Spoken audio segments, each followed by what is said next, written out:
Matur nuwun Ustaz Sofi, saya lagi asik mendengarkan ini. Assalamualaikum warahmatullahi wabarakatuh. Waalaikumsalam warahmatullahi warahmatullahi wabarakatuh. Ngaturaken sugeng riyadi, mohon maaf lahir batin. Taqabbalallahu minna wa minkum, taqabbal ya karim. Yang sudah menyalakan kamera berarti sudah mandi, itu Mbak Nini. Ya Aduh sudah Kak Bumi. Sehat. Ini kalau di dunia tinju ini namanya partai tambahan. Mbak Nini, partai utamanya Gus Sofi tadi, terus karena ini dawuhnya guru saya enggak berani. Jadi mohon izin, saya nyapa guru-guru saya dulu ya. Ada Prof. Satun, ada Prof. Romli, ada Pak Zul, ada Gus Gofur, ada adik-adik saya, Mbak Wuri, Bu Sri Wahyuni yang luar biasa, dan teman-teman saya, Mbak Nini yang awet muda. Amin, alhamdulillah Bu Umi. Insya Allah minggu depan ujian disertasi Mbak Nini. Ini dokter kurang kata pengantar menika Prof. Sakdun. Ada Bu Maria yang suka menyanyi dan suaranya bisa menghipnotis orang, Mbak Nunu, Mbak Titi, semuanya, dan tidak bisa saya sebut satu-satu. Nanti kalau saya sebut Banjari. Prof. Ramli itu ada Prof. Ramli itu. Banjari itu tadi Bu Maria itu. Enggak, Prof. Ramli. Alhamdulillah saya senang banget di forum ini, antar generasi kita ketemu. Kalau Assalamualaikum Bu Umi. Waalaikumsalam Mbak Lis. Ya Allah, ini calon Bupati Malang ini. Ya Allah. Gus Sofi nun sewu ini lama nggak ketemu teman-teman ini loh. Gus Sofi jadi terus kami terus ngeten iki. Ya Allah, Mbak Lis, mana kameramu, nyalakan. Mas yo guru ngatus gak popo. Ayo nyalakan kamera. Assalamualaikum Bu Umi. Mbak Endra, wis kita gini-ginian aja wis ya sampai 30 menit ya. Mbak Endra, gimana Mbak Endra? Alhamdulillah baik, Bu Umi sehat. Sehat-sehat Mbak Enda, ya Allah. Inilah silaturahmi sosial. Nggak ketemu secara langsung, tapi ketemu secara daring. Matur nuwun ya Prof. Sakdun. Saya jadi tahu boleh jumroh tambah langsing, tapi tetap ayu. Puasanya sungguhan itu. Katanya jadi Prof. Sakdun ya. Katanya kesucian jiwa yang Gus Sofi tadi ngendikan. Puasa kita diterima Allah, itu indikatornya secara fisik. Berat badan kita turun 2-5 kilo. Amin. Karena terjadi proses detoksifikasi. Nah, untuk ibu-ibu tuh wangel banget itu. Karena bojone gantek dintekno, anaknya gantek. Tapi kalau habis puasa aku tambah nyunyul tuh pipine Mbak Nini, tambah nyongong. Bukan rahasia.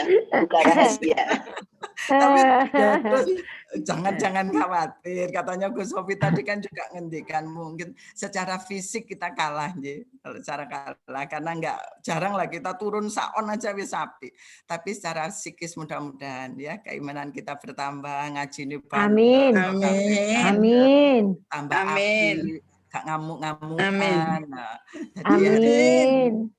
Suwendeng saya ya Allah, sampai lali tadi saya tunggu. Ya Allah, saya mulai dulu ya, saya belum nyopo tadi Mbak Lis. Bismillahirrahmanirrahim. Assalamualaikum warahmatullahi wabarakatuh. Waalaikumsalam warahmatullahi wabarakatuh. Alhamdulillah wa la ilaha illallah wa Allahu akbar, la haula wa la quwata illa billah. Hasbunallahu wa ni'mal wakil, ni'mal maula wa ni'mal nasir. Allahumma sholli ala Muhammad wa ala Temu teman-teman, saya diberi tugas Pak Sakdun, Prof. Sakdun untuk mengisi 30 menit. Aslinya saya tidak berani. Tapi karena itu dawuhnya guru saya, Prof. Sakdun itu guru saya, sehingga inggih Pak Sakdun, enggak terlalu khawatir juga. Di sini ada Prof. Ramli, ada Gus Sofi, sehingga kalau salah-salah kok ono sing lurusno. Kalau sosial budaya salah ono Mbak Nini sing nyemprit, ada Mbak Lis Jumroh juga. Jadi aman lah, yuk kita ngobrol-ngobrol saja tentang silaturahmi dalam konteks sosial budaya. Saya nggak pakai slide ya, biar ketok bedanya dengan Gus Sofi. Kalau generasi muda tuh tertib, rapi. Kalau generasi kolonial seperti saya, ini aslinya kurang sempat gawe aslinya. Ini kita ngobrol-ngobrol saja. Kalau kita melihat tadi saya mendengarkan Pak Yai Zakdun, saya tadi mendengarkan luar biasa ya, kita diajari Allah untuk bersilaturahmi, untuk menyambung tali persaudaraan yang putus. Nah dalam konteks sosial tuh kayak gak karu-karuan. Kalau kita bicara konteks sosial budaya itu Mbak Nini ya, itu kaitannya dengan akan kesukuan. Di Indonesia tuh ada lebih kurang 300 kelompok etnik. Jadi kita bicara masalah etnisitas. Ada sekitar 1.340 suku-suku dengan cara-cara yang berbeda. Nah, kaya ngono kuwi itu iso ngelu nek nuruti, apalagi jiwa adaptasi kita yang rendah. Ya enggak rendah lah, setengah-setengah lah. Ono orang yang mengatakan pokoknya niatku apik, tapi caranya menyakiti hati orang lain. Ini aku kan apik, buat ini, tapi kan masih ada juga cara-cara yang menurut konteks sosial tertentu itu juga diterima. Ada yang di tengah-tengah, ya niatku apik, caraku juga apik. Itu kaitannya dengan konteks-konteks sosial. Jadi konteks sosial itu pasti kita bicara masalah time and place, masalah tempat dan masalah waktu. Dulu kalau silaturahmi itu ke orang tua, maaf ya ada suara piji-piji di depan, habis ini ono jagung manis, habis ini ada melijo. Karena rumah saya di komplek perkampungan Gus Sofi, jadi jarak saya duduk dengan jalan itu dekat sekali. Sehingga dengar kan Mbak Lis, ada suara piji-piji, itu orang jualan LPG. Habis ini ada jualan tahu bulat itu orang jualan tahu bulat. Jadi ya mohon dipahami. Mohon dipahami, tapi ya memang seperti itulah kondisinya. Jadi sosial budaya itu berkaitan dengan time and place. Kalau aturan agama itu pasti mengikat, bahkan memaksa kita. Kalau tidak tadi dikatakan oleh Gus Sofi tadi dilaknat kita kalau memutus. Kalau dalam konteks sosial budaya, sanksinya kadang-kadang ya kita cuma dianggap sebagai orang yang antisosial saja. Orang yang gak gelem serawung. Nah, sanksinya ya dianggap akhirnya disisihkan, dianggap wong aneh gitu. Progres iya, kadang-kadang ada kemajuan, kadang-kadang ada mundur juga, seperti di tradisi kupatan ini Kang nggih. Itu di Durenan yang dari Tulungagung itu tahu itu 8 hari sesudah Lebaran, itu setelah Nun Sewu hari raya, kemudian Poso Sawal, 8 hari sesudah terakhir Ramadan itu ada tradisi open house kupatan. Jadi orang tuh disorong-sorong suruh mlebu rumahnya untuk makan, kupatan lengkap. Nah, bayangke kalau itu nanti rumah terakhir perutnya bisa gelegek itu karena dari sini makan, dari sini makan. Nah itu kalau kita tarik, ternyata di Gorontalo juga ada seperti itu. Nah itu model-model silaturahmi yang sekarang kadang-kadang sudah tidak ada di masyarakat kita. Tradisi soyo, tradisi apa kalau di tempat saya itu hari terakhir itu makan-makan di pinggir jalan itu nanti ijol-ijolan menu gitu. Dan itu lirik-lirikan itu, yang menune iwak akeh cedeki gitu. Jadi nanti saya njupuk sing iwak akeh cepet-cepetan kayak gitu. Nah, itu membuat silaturahmi antara tetangga, antara kampung gitu tuh menjadi lebih akrab. Dan banyak model-model silaturahmi itu banyak dalam konteks sosial budaya. Yang satu dengan yang lainnya memang berbeda, tetapi intinya sama. Ayo serawung sama tetangga, yuk. Ada orang-orang yang nggak mau. Nah, kondisi pandemi sekarang seperti sekarang ini, kita juga dipaksa oleh keadaan. Kalau dulu kita mudik, sungkem sama orang tua, gitu ya, kepada saudara-saudara. kemudian beralih dengan SMS. Oh, sebelumnya kartu lebaran dulu. Kita ngirim kartu lebaran, kemudian SMS, sekarang WA gitu ya. Tetapi ada yang ngotot pengen mudik lebaran tuh ya ada. Sampai pakai kostum gorila itu naik pickup gitu ya. Sampai direwangin masuk jalan-jalan tikus sak nih gitu, tikusnya jadi pindah kemana-mana. Pokoknya kudu mulih gitu. Niatnya baik, cuma kadang-kadang ya apakah efeknya, dampaknya sebaik itu juga pada orang tua. Jangan-jangan kita OTG, jangan-jangan kita membawa penyakit dan kita tidak tahu yang harus kita jaga orang tua. Bahkan ada orang mengatakan kalau ingin mengatasi pandemi itu Nyontowo, Aceh dan Madura. Ini Pak Ramli, ini ahlinya ini Pak Ramli ini. Saya kemarin siang itu ketemu dengan kepala sekolah SMK Bangkalan dengan SMK Pamekasan, tempatnya Pak Ramli. Dua-duanya kena virus COVID corona positif. Tetapi jamunya katanya cuma satu. Gak tak reken itu saktinya orang Madura itu. Gak tak reken Bumi. Saya tahu saya positif. Tapi ya sudah, saya isolasi mandiri di rumah, setelah 10 hari saya sudah negatif. Nah itu nggak bisa diperlakukan pada semua orang. Ayo gak ngeruwekan bareng-bareng, ya jangan. Kasihan itu teman-teman kita tenaga medis di rumah sakit yang hari ini jibaku luar biasa. Sampai nggak istirahat. Kita pakai masker 2 jam aja, udah selepen mereka hampir 9 jam. Nah, konteks sosial budaya itu memang lebih plastis. Lebih mudah tarik ulurnya. Sanksinya tidak ada sanksi secara hukum, tapi sanksinya sanksi di masyarakat itu sendiri. Nah, yang penting di dalam konteks silaturahmi konteks sosial masyarakat itu kita mental switching-nya harus jelas gitu. Ketika kita datang di masyarakat A, maka konteks silaturahminya seperti ini. Kita beradaptasi. Di masyarakat B seperti ini. Konteks sosial B seperti ini. Maka kita beradaptasi. Syaratnya ya satu, kita tidak melanggar aturan-aturan agama kita. Jangan sampai konteks sosial justru menyusahkan anak-anak kita. Coba itu Mbak Lis yo. Kan ada tuh yang mau menikah ya. Walah golek dino angele ya Allah. Weton ini sama weton ini. Ojo dino iku ngeblake mbahmu, ngeblake Pak Demu. Nah, kalau dia sudah generasi kesekian kan sudah banyak yang geblak itu. Jadi akhirnya orang ketemu dino-dino nih. Nah, itu akhirnya silaturahmi dua keluarga besar kadang-kadang nun sewu tidak cepat terjadi karena proses-proses adat, proses-proses sosial budaya yang secara rasional tidak ada rujukannya, tidak ada tidak ada yang bisa kita jadikan rujukan. Tetapi kita juga gak iso maido nek ada orang-orang yang tetap seperti itu. Terus pokoknya dihukumi betul-betul dihukum.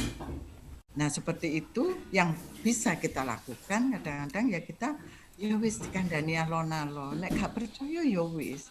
Akhirnya ada pemilahan orang-orang yang masih sangat ngugemi sosial budaya dengan tirik-tiriknya. Kalau di orang hamil itu neloni, mapati, ngelimoi, ngenemi, mitoni, waduh tiap bulan selamatan itu. Nah, itu banyak yang sudah hilang. Banyak yang sudah tinggal nuju bulani. Seperti selamatan lebaran ini. Ada yang maksa nun sewu Prof Sadun. Yang ngomong cucu saya tuh maksa banget. Pokoknya direwangi utang-utang, saya harus selamatan kupatan gitu. Saya bilang ya aja maksa. Tapi satu desa itu semuanya melakukan selamatan. Bahkan sampai buang-buang ketika hari terakhir itu sak desa selamatan, dia ngateri 50, dia mendapat ater-ateran juga 50. Padahal perutnya cuma 2. Nah kalau sudah seperti itu, untuk apa saya bilang? Tetapi karena sudah tradisi sosial, ya wis pokoknya harus saya lakukan. Nah itu enggak tahu tugas kita pada etnisitas yang seperti itu, apa yang bisa kita lakukan. Tetapi itu menjadi cara mereka menyambung silaturahmi. Kalau kita enggak, kita larang gitu ya. Nanti waduh alasannya macam-macam, nanti kualat nanti seperti itu. Nah, konfigurasinya karena sosial budaya itu beragam sehingga variasinya juga beragam. Ono sing hilang. Ada nggak Mbak Nini tradisi Lebaran kita yang sudah hilang? Zamannya Mbak Nini ada, sekarang sudah nggak ada. Hanya berbeda Bu Umi. Kalau sekarang kita tidak usah satu kampung, tapi cukup di musola gitu. Misalkan kita maleman itu hanya bawa satu encek di musola. Lontongan juga begitu. Kalau dulu kan kita semuanya sekampung itu kita anterin, tapi sekarang udah berbeda. Kenapa bedanya itu Mbak Nini? Nah, sak kampung di sini saya juga 50 orang. Nah, sekarang selamatan 50 orang, saya dianteri 50 orang gitu loh. Akhirnya mubadir, nggak kemakan. Dulu kalau kita nyediakan amplop-amplop ya Mbak Nini ya. Generasi kolonial ini namanya apa itu galak gampil. Galak gampil. Kalau dulu galak gampil itu ya 5.000, 10.000. Nah sekarang sama bocah-bocah dibuka di ngarepe kene. Jadi kalau dikasih 20 dulu dikipat-kipat. Ya Allah, saya bilang, bocah sekarang itu dikipat-kipat. No, 10.000 lumayan, langsung digamblok dah gitu. Itu galak gampil. Kalau di Kalimantan namanya zakat ya itu. Minta zakat ya. Kita zakat cokon di aturan itu. Tapi anak kecil menggunakan istilah itu untuk kalau di Jawa namanya galak gampil. Kalau di Sumatera itu tempatnya Mbak Ica, kemarin saya diskusi itu namanya THR gitu. Nah, kondisi-kondisi seperti itu yang konteks sosial budaya karena buatan manusia gampang berubah, gampang ada modifikasi, kemudian gampang ada penambahan, gampang ada pengurangan, karena sosial budaya itu hasil karya cipta manusia yang jelas dituduh manusia yang buat, sehingga kadang-kadang ya debat tebel banget, bisa didebat itu. Kayak Mbak Lis Jumro gak selamatan ngono diarani tau nggone piye ngono. Medit. Oh, medit ya Mbak yo. Iya. Medit ya Mbak yo. Iya. Mbak Lis masih selamatan apa enggak itu? Oh, selamatan, Bu. Oh, selamatan. Aku kok gak diterima. Masih ada yang selamatan, ada yang sudah hilang. Gak balik nanti terus saya langsung diterima. Nah, ada banyak misalnya ini ada Pak Ramli nih, ada Pak Ramli yang dari Madura itu. Kalau orang Malang model kekerabatan senengnya bersahabatan itu nguyek-nguyek sirah jungkrak ono geger itu. Nah, kalau di Madura nggak boleh tuh kepala duyek-uyek itu karena itu kehormatannya di situ. Kalau di Arab katanya pantat ya Ustadz Sofi. Nah seperti itulah. Jadi kecerdasan untuk kita memahami konteks sosial budaya, kemudian kita berusaha untuk berakulturasi, kemudian menyesuaikan diri, mental switching, itu menjadi syarat kalau kita mau diterima pada satu konteks sosial budaya tertentu. Pastilah catatannya tidak melanggar aturan-aturan agama kita, sehingga interpretasinya juga berbeda pada satu individu dengan individu lain, satu masyarakat dengan masyarakat lain terhadap fenomena yang ada. Seperti sekarang Nun Sewu tidak mudik pun itu interpretasi orang macam-macam. Ada yang piye maneh daripada nanti pandemi nggak selesai. Ada yang ngotot dan sebagainya. Ada yang hilang, sosial budaya itu ada yang hilang, sudah enggak ada. Sudah jejaknya pun sudah enggak ada, Nun Sewu. Basa Jawa itu kalau di kalangan anak-anak muda wis gak ngerti. Saya bilang sama anak-anak muda, ojo nggae basa Jawa timbangane keliru kabeh. Kula badhe siram, Bu. Waduh wis basa Jawa itu ada undusuk ya, Pak. Ada hierarkinya. Daripada keliru lebih baik pakai bahasa Jawa. Ini teman-teman yang di perguruan tinggi itu sangat tahu betul bagaimana anak-anak bersosial, bersilaturahmi dengan dosennya. Kalau Bu Nini, angkatannya Bu Nini CS itu masih sangat-sangat diugemi. Anak sekarang masih sekarang. Ibu di mana? saya mau konsultasi, saya tunggu jam 9. Awak mungkin sopo rek, saya bilang gitu. Kadang-kadang ada tanda seru gitu ya Mbak kok Iwi mah ya. Tanda pentung, tanda tanya ini rolas ya Allah, ada saya gitu. Saya mau minta tanda tangan, di mana? Nah itu model-model yang ketika sebetulnya anak didik kita ingin berakrab ria, tetapi salah tempat. Nah itu tugas kita kadang-kadang yang ngandani, ngene lho rek sing bener. Kalau kita emosi dalam hal ini emosi tersinggung, marah gitu ya, itu ya bocah kok. Tapi kalau kita calling down, kita wancini bocahnya nggak ngerti gitu. Biasanya itu kita beritahu ngene lho, berkalimat yang baik ning makmu kaya ngene iki. Tidak harus tirik-tirik, Ibu mohon maaf mengganggu waktunya di sela-sela kesibukan, dawa banget. Ya sedikit tetapi masih ada lah aturan-aturan sosial yang harus kita patuhi. Kalau Pak Ramli di Amerika Lama itu nyeluk bapaknya boleh dengan sebutan nama kecilnya. Manggil gurunya juga boleh. Mahasiswa manggil Umi ya boleh saja. Nah ning UM nyeluk aku ambil jenengku Umi mau kemana dirimu? Aku ya gitu lagi. Itu aturan sosial itu. Itu aturan sosial yang harus. Kalau di Amerika boleh itu manggil dengan nama kecil, dengan nama sebutan, maksud itu dosennya. Nah kalau kita ya jangan. Maaf nun sewu. Saya manggil Mbak Nini kok ora iso saya panggil nun sewu ya Mbak Nini. Maaf. Nini ora iso. Saya selalu memanggil beliau dengan sebutan Mbak Nini meskipun nun sewu.